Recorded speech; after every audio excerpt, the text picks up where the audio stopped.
जय हिंद friend, welcome back to my channel. आज हम हरियाणा जीके में हरियाणा के पर्यटन स्थल के बारे में पढ़ेंगे। तो समझते हैं फ्रेंड, पर्यटन जो हमारे हरियाणा में इनकी संख्या कितनी है, किस क्षेत्र में ज़्यादा घूमने के लिए जाते हैं और इसको किस तरीके से आसानी से पढ़ा और समझा जा सकता है। तो स्टार्ट करते हैं फ्रेंड वीडियो को। तो आपको पता होगा फ्रेंड, एक 1956 का पर्यटन एक्ट आया था। उसमें जो पर्यटनों को प्रमोट भारत सरकार ने प्रमोट करने के लिए इन स्थलों की रख रखाव के लिए कानून बनाए थे। तो ये कब का एक्ट है फ्रेंड? 1956 का। ठीक है, तो 1956 में पर्यटन एक्ट आया था और इसमें भारत ने क्या किया था कि इसको प्रमोट करने के लिए भारत ने इसमें कुछ कानून बनाए थे। ठीक है फ्रेंड, और पर्यटन किसे कहते हैं? जहाँ लोग घूमना पसंद करते हैं, जाना पसंद करते हैं, उन्हें हम क्या कहते हैं? पर्यटन। और जब हरियाणा अलग हुआ था तो पंजाब से हमें पर्यटन के रूप में कोई स्थल नहीं मिले थे। वो हमने जो अपने हरियाणा में हैं उनको ही सेटअप करके, उनका रख रखाव करके और हरियाणा में पर्यटन स्थलों की स्थापना की है। ठीक है फ्रेंड, या की है या पहले बन चुके थे, इस तरीके से हमने उनको रख रखाव पर ध्यान दिया है। तो प्रमोट इसमें किसने किया था? भारत सरकार ने पर्यटन। और ये एक्ट कब का फ्रेंड? 1956 का।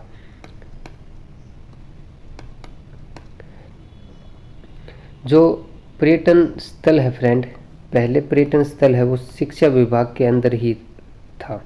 ठीक है, ये पॉइंट आपको बहुत याद रखना है। जब हरियाणा जो का गठन हुआ 1 नवंबर 1966 को, तो जो पर्यटन स्थल है वो किसके अंदर आता था? शिक्षा विभाग के अंदर आता था। यानी जो शिक्षा मंत्री होता था वही क्या होता था? पर्यटन मंत्री होता था। ठीक है, तो पहले पर्यटन विभाग है वो किसके अंदर आता था? वो शिक्षा विभाग के अंदर आता था। जो पर्यटन मंत्री या जो शिक्षा मंत्री होता था वही क्या होता था? पर्यटन मंत्री। ठीक है फ्रेंड, लेकिन जो पर्यटन विभाग की शिक्षा से अलग कर अलग विभाग का गठन कब हुआ फ्रेंड? ये आपको याद रखना है। तो इसका जो गठन हुआ 1 सितंबर 1974 को, यानी 1 नवंबर 1966 को जब हमारा हरियाणा बना तब, और 1 सितंबर 1974 तक जो पर्यटन विभाग था वो शिक्षा विभाग के अंदर ही आता था। ठीक है फ्रेंड, फिर इसका जो अलग जो गठन हुआ पर्यटन विभाग का वो 1 सितंबर 1974 को हुआ। इसलिए 1 सितंबर को हरियाणा पर्यटन दिवस के रूप में बनाया जाता है। अगर हम बात करें विश्व पर्यटन दिवस कब बनाया जाता है, तो ये बनाया जाता है फ्रेंड 27 सितंबर को। 27 सितंबर को विश्व पर्यटन दिवस बनता है और हरियाणा पर्यटन दिवस 1 सितंबर को बनता है। ठीक है फ्रेंड, और जो पर्यटन विभाग बनाया गया और इसका जो मुख्यालय था, वो मुख्यालय किसको बनाया फ्रेंड? चंडीगढ़ को। ठीक है, चंडीगढ़ भारत हरियाणा और पंजाब की राजधानी है और केंद्र शासित प्रदेश भी है। ठीक है फ्रेंड, तो ये हमने इसके बारे में पॉइंट जो हैं वो पढ़े। और अब हम बात करते हैं कि जो सबसे अधिक जो पर्यटन घूमने फिरने के लिए आते हैं, तो पर्यटक किसे कहेंगे फ्रेंड? जो पर्यटन क्षेत्रों में घूमने आएंगे। ठीक है, पर्यटक सबसे अधिक किस क्षेत्र में घूमने के आते हैं? कुरुक्षेत्र में। ये पॉइंट आपको याद रखना है। हरियाणा में सबसे अधिक पर्यटक किस क्षेत्र में घूमने आते हैं? तो कुरुक्षेत्र में। अगर हम कम की बात करें, सबसे कम पर्यटक कहाँ आते हैं, तो वो आते हैं फ्रेंड फतेहाबाद में।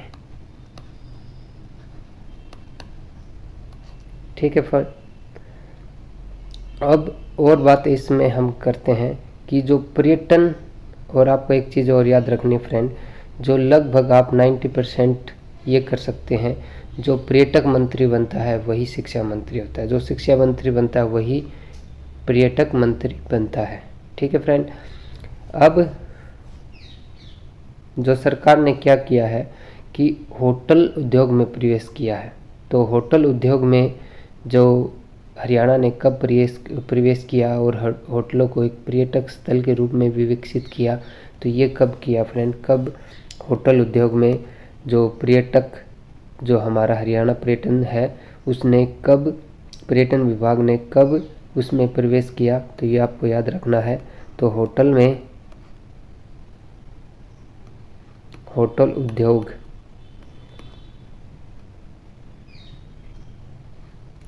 उद्योग में जो हरियाणा ने वो कब प्रवेश किया, ये किया फ्रेंड 1980 में।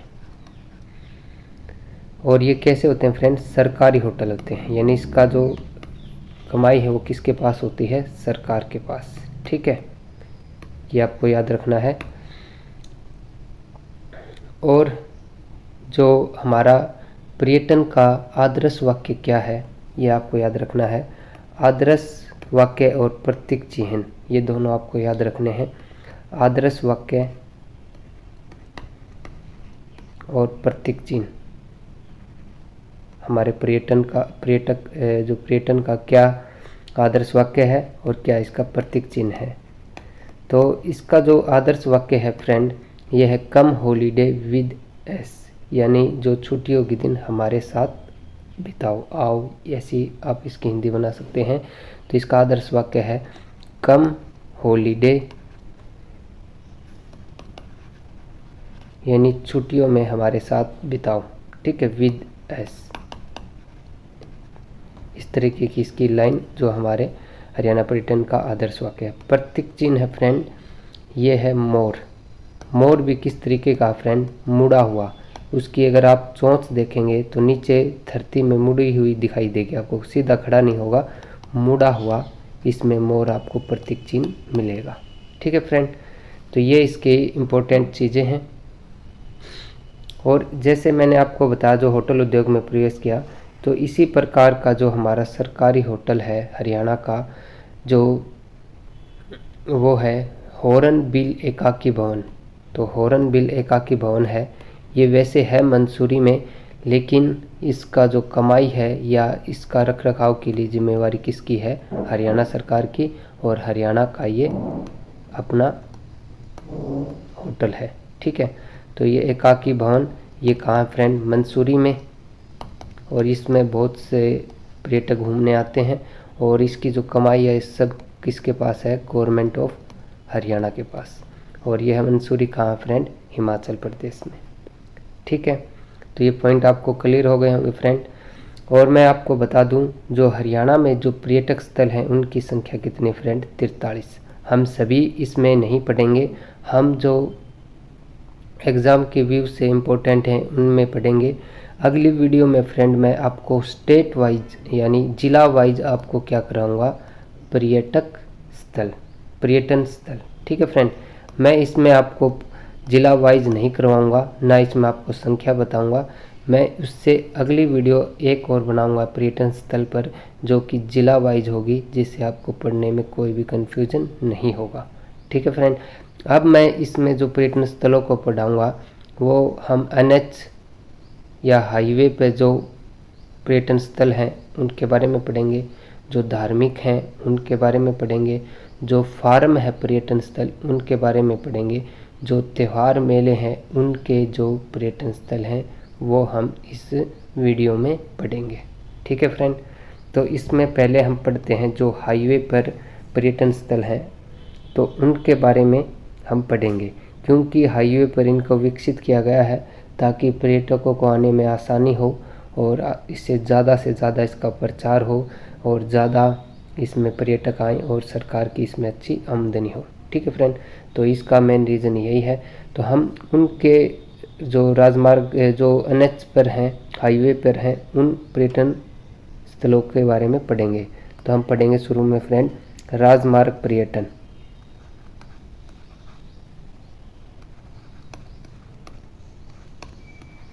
या NH पर्यटन, हाईवे पर्यटन कह सकते हो आप।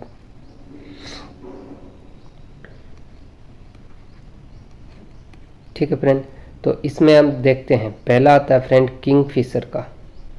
तो ये किंगफिशर है कहाँ पर है, तो आपको इसमें दोनों चीज़ याद रखनी है। एक तो आपको किस ज़िले में है और दूसरा याद रखना है फ्रेंड किस हाईवे पर है। ठीक है, किंगफिशर कहाँ है, अम्बाला में है।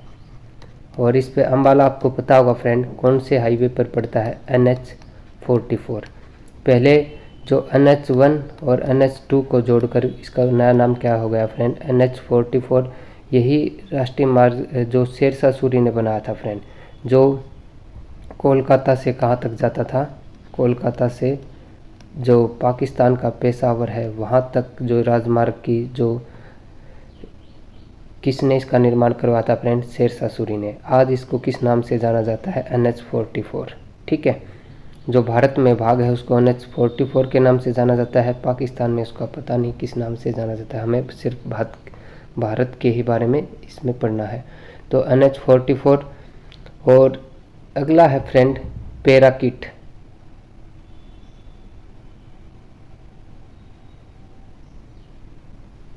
और किंगफिशर के फ्रेंड एक पक्षी का नाम है। ठीक है, आपको पर्यटक स्थलों के कईयों के नाम आपको पक्षियों के नाम पर मिलेंगे। ठीक है, किंगफिशर क्या है, पक्षी है। और एक किंगफिशर की फ्रेंड शराब भी आती है। ठीक है, ये भी आपको याद रख सकते हो, किंगफिशर के नाम से एक शराब भी आती है। और जो किंगफिशर है वो क्या है, एक पक्षी। अगला क्या है, पैराकीट। पैराकीट पर्यटक स्थल। तो ये किस राज्य में पड़ता है फ्रेंड, पिपली में पड़ता है। पिपली कहाँ फ्रेंड, कुरुक्षेत्र में, कुरुक्षेत्र में। और ये किस पर हाईवे पे, कुरुक्षेत्र किस पर है फ्रेंड, NH44 पर। ठीक है, और NH44 है, ये हरियाणा का सबसे लंबा राजमार्ग है। तो ये भी आपको याद रखना है, ये हरियाणा का सबसे लंबा राजमार्ग है। अगला है फ्रेंड ओएसिस। ओएसिस एक होटल है, और ये ओएसिस होटल कहाँ है फ्रेंड, करनाल में। ये भी एक पर्यटक स्थल है। और ये कहाँ पर है, करनाल हमारा किस पर है फ्रेंड, NH44 पर। आपको अधिकतर पर्यटक स्थल फ्रेंड NH44 पर मिलेंगे। एक दो पर्यटक स्थल हैं जो इससे अलग हाईवे पर हैं। ठीक है, अगला जो हम देखते हैं कर्ण झील। कर्ण झील ये फ्रेंड करनाल में है। कर्ण के नाम पर एक तालाब भी है, वो रोहतक में है। और कर्ण का टीला कुरुक्षेत्र में फ्रेंड। कर्ण झील करनाल में है, तो ये भी आपको याद रखना है, कर्ण झील कहाँ है, करनाल में। और ये भी कहाँ फ्रेंड, कौन से हाईवे पर है, NH44। अगला है फ्रेंड स्काईलार्क। स्काईलार्क पर्यटन स्थल।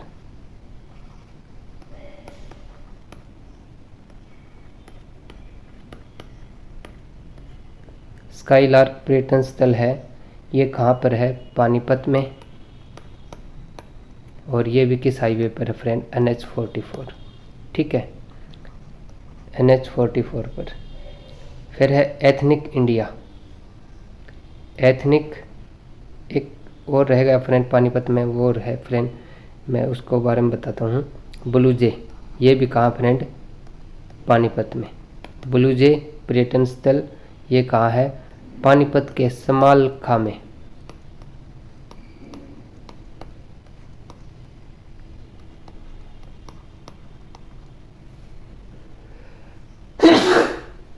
सॉरी फ्रेंड,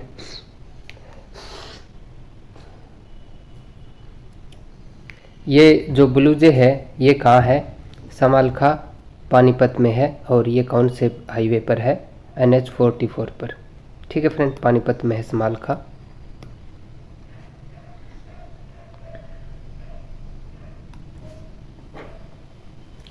अगला जो पर्यटन स्थल है वो है एथनिक इंडिया। तो एथनिक इंडिया है,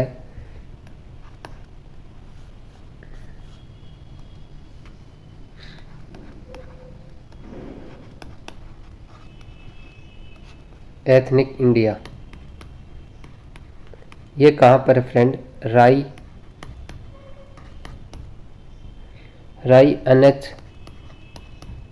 NH44।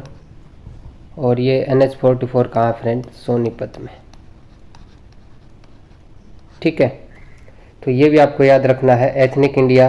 राई आपको पता होगा फ्रेंड, सोनीपत में है। और सोनीपत किस हाईवे पर पड़ता है, NH44 पर। ठीक है, अगला है पर्यटन स्थल डबचिक। डबचिक ये पलवल के होडल में है। होडल कहाँ है फ्रेंड? पलवल में। और पलवल भी किस हाईवे पर पड़ता है? NH44 पर। ठीक है, जो हमने जितने भी हाईवे पढ़े, पर्यटन स्थल पढ़े हैं फ्रेंड, ये सभी किस पर हैं? NH44 पर। अब अगला आता है फ्रेंड यादवेंद्र गार्डन। तो यादवेंद्र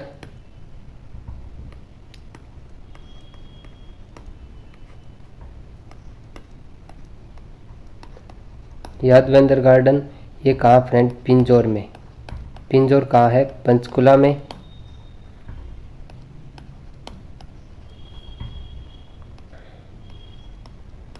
और ये किस हाईवे पर पड़ता है फ्रेंड?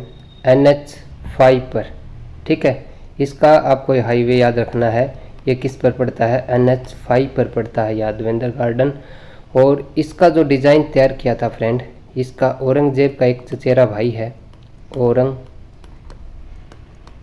का चचेरा भाई एग्ज़ाम में कई बार पूछा गया है। तो इसका जो डिज़ाइन तैयार किया था औरंगजेब का एक चचेरा भाई है फिदाई खान कोका ने।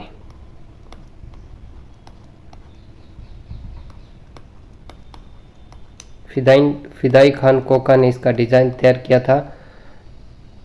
और इसे मुगल गार्डन के नाम से भी जाना जाता है, क्योंकि जो औरंगजेब क्या था फ्रेंड? मुगल था, उसका चचेरा भाई भी मुगल ही था।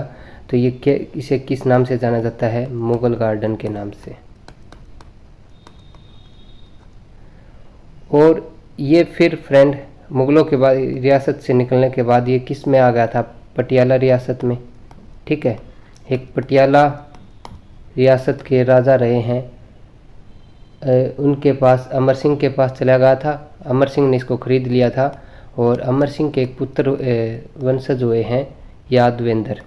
और यादवेंद्र के नाम पर इसका नाम क्या पड़ गया फ्रेंड? यादवेंद्र गार्डन। ठीक है, इस तरह आप इसका नाम याद रख सकते हो। यहाँ पर एक मैंगो मेला भी लगता है, इसमें यादवेंद्र गार्डन में मैंगो मेला। तो मैंगो मेला कहाँ लगता है फ्रेंड? पिंजौर और यादवेंद्र गार्डन में। और इसकी शुरुआत कब हुई थी फ्रेंड? 1992 में। मैंगो मेला की शुरुआत कब हुई? 1992 में। और इसे उत्तर भारत का नंदनवन कहा जाता है। यादवेंद्र गार्डन को क्या कहा जाता है? उत्तर भारत का नंदनवन। तो उत्तर भारत का नंदनवन किसे कहते हैं? ठीक है, उत्तर भारत का नंदनवन यादवेंद्र गार्डन को कहा जाता है। ये पंचकुला में है, NH5 पर है। और इसका जो डिज़ाइन शुरू में तैयार किया था वो फिदाई खान कोका ने किया था। फिर इसे पटियाला रियासत के अमर सिंह ने खरीद लिया।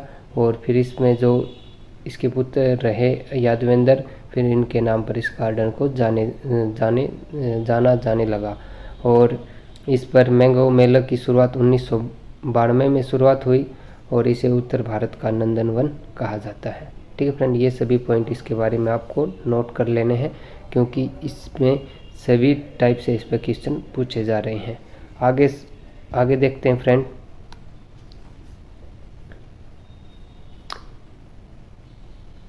अब हम पढ़ेंगे फ्रेंड जो प्रमुख धार्मिक पर्यटन स्थल हैं। तो पहले हमने जो पढ़े थे फ्रेंड, हमने जो हाईवे पर पर्यटन स्थल हैं उनके बारे में पढ़ा। अब हम पढ़ते हैं जो धार्मिक पर्यटन स्थल हैं। तो धार्मिक पर्यटन स्थलों के बारे में पढ़ते हैं।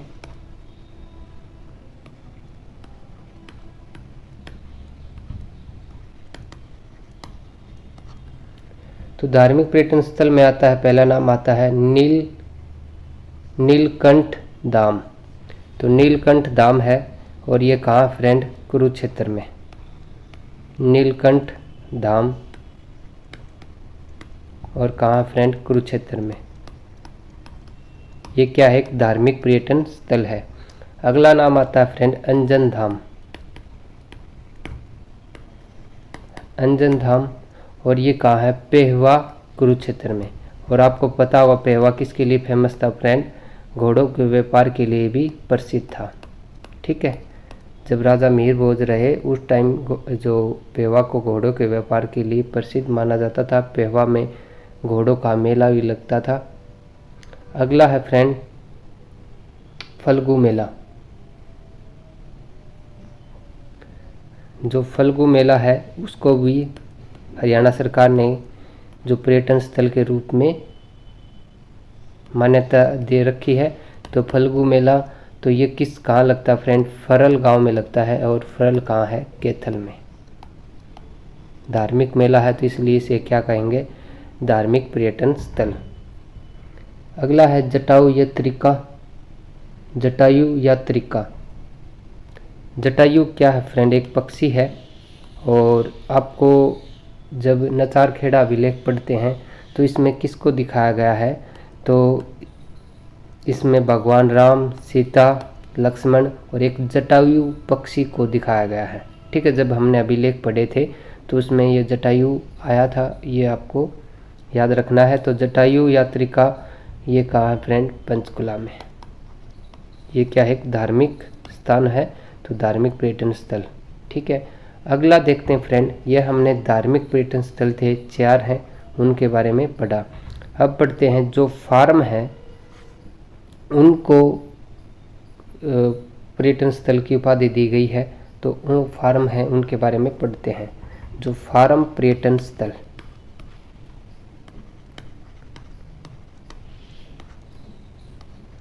तो फार्म में पहला नाम आता है प्रतापगढ़ फार्म।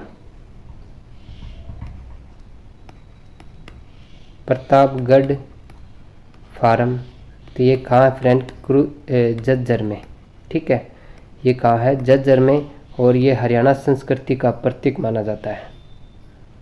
झज्जर में है और ये हरियाणा संस्कृति का क्या माना जाता है? प्रतीक। ठीक है, ये आपको नोट कर लेना है। और ये प्रतापगढ़ फार्म कहाँ है? झज्जर में। ठीक है, अगला देखते हैं फ्रेंड, और अगला है रतनगढ़ फार्म। रतनगढ़ फार्म, तो ये भी कहाँ है फ्रेंड? झज्जर में। तो आपको 2 फार्म हैं जो पर्यटन स्थल के रूप में है, झज्जर में है। एक प्रतापगढ़ फार्म और रतनगढ़ फार्म, दोनों कहाँ है फ्रेंड? झज्जर में। अगला देखते हैं लेक व्यू फार्म।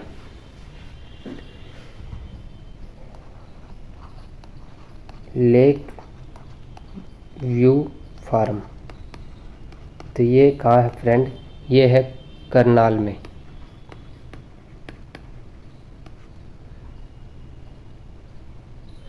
अगला है पीपली कोठी फार्म। पीपल कोठी फार्म, ये फ्रेंड नू में है। पीपल कोठी फार्म, तो ये कहाँ है? नू में। नू को पहले मेवात के नाम से जाना जाता था, तो नू में है ये पीपल कोठी फार्म। अगला है वैदिक फार्म।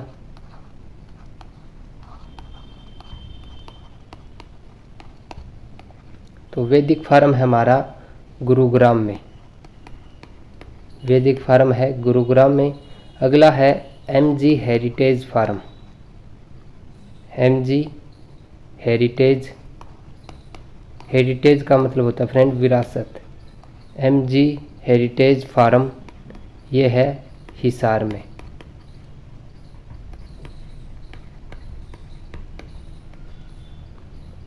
अब हम पढ़ेंगे जो उत्सव हैं वो पर्यटनों, हरियाणा के पर्यटन स्थल का दर्जा दिया गया है, तो उनके बारे में पढ़ते हैं फ्रेंड।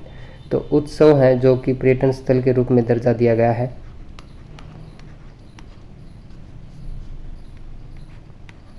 तो इसमें जो पहला नाम आता है वो आता है फ्रेंड बैसाखी महोत्सव।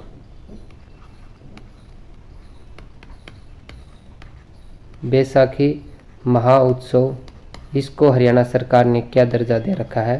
हरियाणा पर्यटन का। ठीक है, और कब आयोजित किया जाता है फ्रेंड? ये 13 अप्रैल को। और किस खुशी में? गेहूं की फसल की, जो फसल के पकने के खुशी में किया जाता है। और 13 अप्रैल को ही फ्रेंड जलियांवाला बाग हत्याकांड हुआ था। इसमें माइकल डायर ने जो क्या किया था, निहत्थे लोगों पर गोली की चलाने के आदेश दिए थे। और फिर हम सल्यूट करते हैं उधम सिंह को, जो कि उधम सिंह नाम है फ्रेंड, उधम सिंह, जो कि लंदन में जाकर किंगस्टन हॉल में जाकर जो जलियांवाले हजारों लोगों की हत्या का बदला लेता है और वहां जाकर किंगस्टन हॉल में जाकर माइकल डायर की गोली चलाकर वहां हत्या करता है। ठीक है फ्रेंड, तो ये उधम सिंह। अगला है फ्रेंड सांस्कृतिक महोत्सव। ये राजा नाहर सिंह के महल में खेल आयोजित किया जाता है। तो जो राजा नाहर सिंह खेल स्टेडियम जो महल है वो कहाँ फ्रेंड, वो है बल्लभगढ़ में। ठीक है, राजा नाहर सिंह। और इसको जो राजा नाहर सिंह के महल में एक सांस्कृतिक महोत्सव का आयोजन किया जाता है, और जो कि किस में है फ्रेंड, ये हरियाणा के पर्यटन स्थल में काउंट है। और इसकी शुरुआत कब हुई थी फ्रेंड, 1996 को।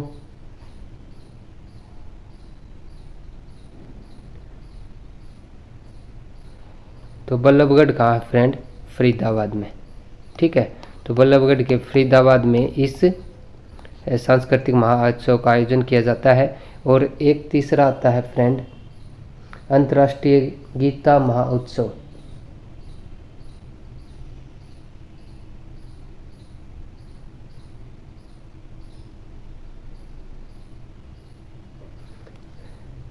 अंतर्राष्ट्रीय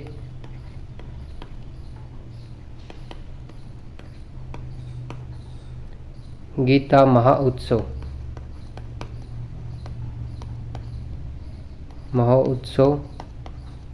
और ये कहाँ आयोजित किया जाता है फ्रेंड, कुरुक्षेत्र में। तो इन तीनों मेलों को हरियाणा पर्यटन स्थल के रूप में इनकी काउंट किया जाता है हरियाणा में। ठीक है फ्रेंड, तो इसमें हमने देखो क्या क्या इसमें पढ़ा। जो एक तो हमने पढ़ा फ्रेंड जो हाईवे पर जो पर्यटन स्थल हैं उनके बारे में पढ़ा।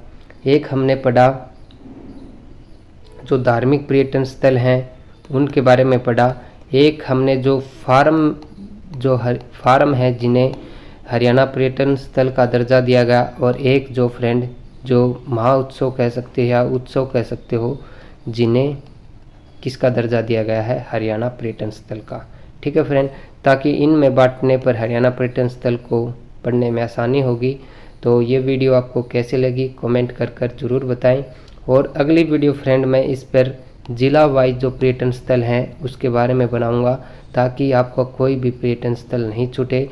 टोटल 43 जो पर्यटन स्थल हैं उनकी इसमें जो हरियाणा की वेबसाइट पर ऑफिशियल डाटा दिखाया जाता है। तो हम 43 के 43 हैं जो पर्यटन स्थल हरियाणा के, उनके बारे में पढ़ेंगे। तो ये वीडियो आपको कैसी लगी कमेंट कर ज़रूर बताएं। अगर चैनल पर नए हैं तो चैनल को सब्सक्राइब ज़रूर करें।